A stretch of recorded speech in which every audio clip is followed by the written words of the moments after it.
നമസ്കാരം. ഇന്ന് FIS ചാനലിൽ കാണുന്നത് ഒരു കുക്കിംഗ് വീഡിയോ ആണ്. പാചകം തകൃതിയിൽ നടന്നു വരികയാണ്. ഐറ്റംസ് എന്തൊക്കെയാണെന്ന് കണ്ട് വിലയിരുത്താം.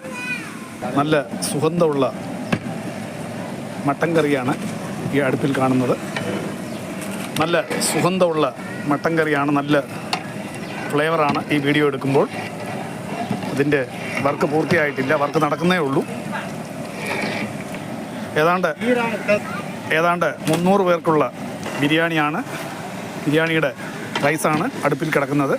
ആദ്യം പറഞ്ഞതിൽ ചെറിയൊരു തിരുത്തുണ്ട്. സാധാ ഊണിനുള്ള 5 കിലോ അരിയാണ് ഈ അടുപ്പിൽ കാണുന്നത്. ബിരിയാണിക്കുള്ള അരി വേവിച്ച് മാറ്റി വെച്ചിരിക്കുകയാണ്. 26 കിലോ ബിരിയാണിക്കുള്ള മട്ടനാണ് ഈ കാണുന്നത്. 20 കിലോ അരിയാണ് ഇതിന് ഇവർ ചേർക്കുന്നത്. ഓൾറെഡി പ്രോസസ്സ് നടന്നുകൊണ്ടിരിക്കുകയാണ്. ബിരിയാണി ചെമ്പ് അടുപ്പിൽ വെക്കുവാനായിട്ട് അടുപ്പ് തയ്യാറായി കഴിഞ്ഞു. ഇത് വൈറ്റ് റൈസിനും ബിരിയാണിക്കും കൂടി എടുക്കാനുള്ള മട്ടൻ കറിയാണ്.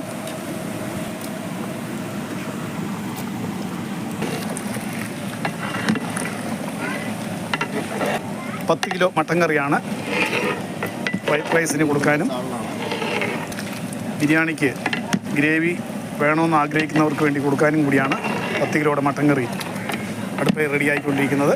ഇത് വൈറ്റ് റൈസിന് വേണ്ടി കൊടുക്കാനുള്ള മറ്റൊരു കറിയാണ്. തക്കാളിയൊക്കെ കൂട്ടിയുള്ള ഒരു പ്രത്യേക സൈസ് കറി. ഈ കാണുന്നത് വൈറ്റ് റൈസിന്, സാധാ റൈസിന് കൊടുക്കാൻ വേണ്ടിയുള്ള മട്ടൻ ചുക്കയാണ്. ഇത് ഏകദേശം 5 കിലോയോളം ഉണ്ടെന്നാണ് പാചകക്കാരൻ പറയുന്നത്.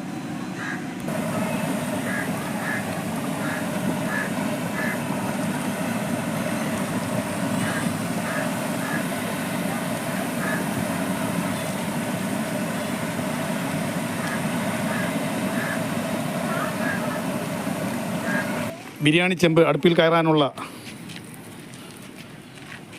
അഗ്നി റെഡിയായി.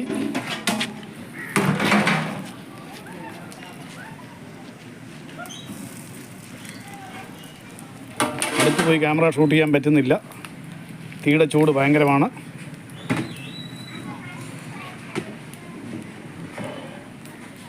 ബിരിയാണി അരി വെന്ത് കഴിഞ്ഞാൽ ആ കൂടെ തന്നെ പാചകം ചെയ്ത് വെച്ചിരിക്കുന്ന മട്ടൻ ആഡ് ചെയ്ത് ദമ്മിടുന്നതായിരിക്കും.